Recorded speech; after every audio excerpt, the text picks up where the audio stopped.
Hello दोस्तों, तो जैसा कि शायद आप सभी को पता होगा कि 2013 में एक कार्टून शो आया करता था जिसका नाम था ट्रांसफॉर्मर्स प्राइम। तो उसमें कुछ रेलिक्स दिखाए गए थे। तो आज हम उन्हीं रेलिक्स के बारे में बात करेंगे। तो चलिए इस वीडियो को शुरू करते हैं।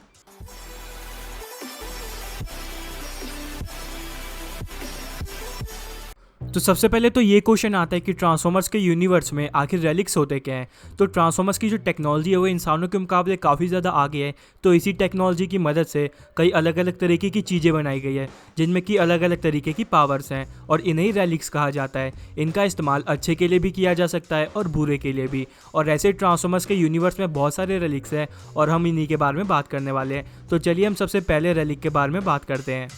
तो सबसे पहले आता है एपेक्स आर्मर। ये एक तरीके का आर्मर है जिसके बटन पे जो कोई भी क्लिक करता है उसके आसपास एक आर्मर फॉर्म हो जाता है जिसे कि तोड़ना इम्पॉसिबल है। ये आर्मर फायर प्रूफ भी है और वाटर प्रूफ भी, और यहाँ तक कि इसको ना तो गोली से उड़ाया जा सकता है और ना ही बॉम्ब से। और इसको पहनने वाले में ताकत भी थोड़ी बढ़ जाती है जिससे कि ये ऑप्टिमस प्राइम या फिर मेगाट्रॉन जैसे ट्रांसफॉर्मर्स को टक्कर दे सकता है हैंड टू हैंड कॉम्बैट में।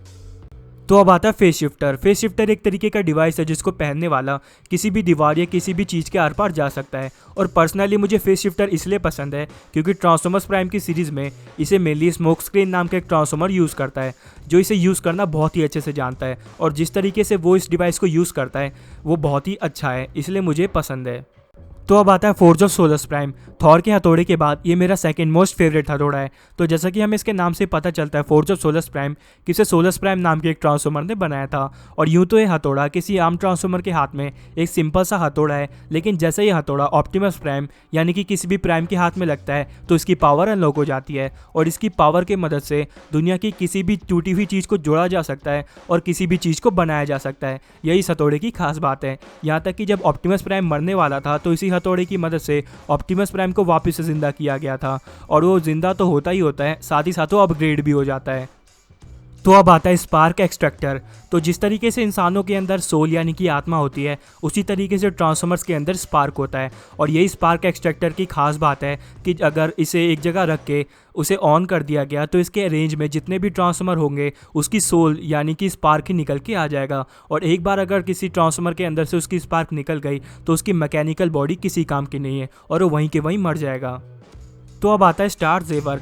स्टार जेवर ट्रांसफॉर्मर्स के यूनिवर्स का सबसे पावरफुल वेपन बताया गया है और इसका भी बिल्कुल सेम है फोर्ज ऑफ सोलस प्राइम की तरह कि किसी आम ट्रांसफॉर्मर के हाथ में सिंपल सी तलवार है, लेकिन जैसे ही ये तलवार ऑप्टिमस प्राइम या किसी और प्राइम के हाथ में लगती है इसकी पावर अनलॉक हो जाती है। और इसमें इतनी ज़्यादा पावर है कि ये बड़ी से बड़ी आर्मी को हराने की पावर रखता है।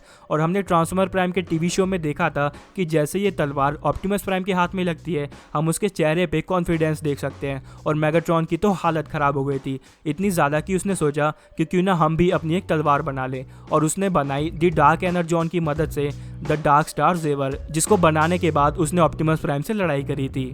तो अब आता है एनर्जॉन हार्वेस्टर।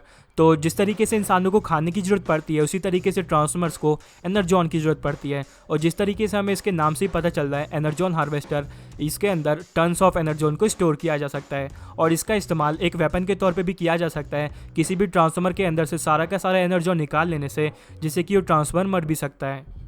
तो अब आता है मैट्रिक्स ऑफ लीडरशिप जो कि मूवीज़ में कुछ इस तरीके का दिखता है। तो मैंने आपको पहले भी बताया था कि प्राइम्स का चुनाव होता है और सबसे अच्छी सोच रखने वाले ट्रांसफॉर्मर को प्राइम बनाया जाता है। और इसी तरीके से ऑप्टिमस प्राइम प्राइम बना था और जैसे ही वो प्राइम बनता है उसे दिया जाता है मैट्रिक्स ऑफ लीडरशिप, जिससे उसकी पावर पहले के मुकाबले काफ़ी ज़्यादा बढ़ जाती है और तब वो बनता है असली प्राइम। तो अब आता है की ऑफ वेक्टर सेग्मा। तो जिस तरीके से इंसानों की टेक्नोलॉजी अब तक बहुत आगे बढ़ चुकी है और हर टेक्नोलॉजी का एक डाटा सेव करके रखा गया है, कुछ इसी तरीके से ट्रांसफॉर्मर्स के यूनिवर्स में यानी कि उनके अपने प्लेनेट पर एक जगह है जिसका नाम है वेक्टर सेग्मा।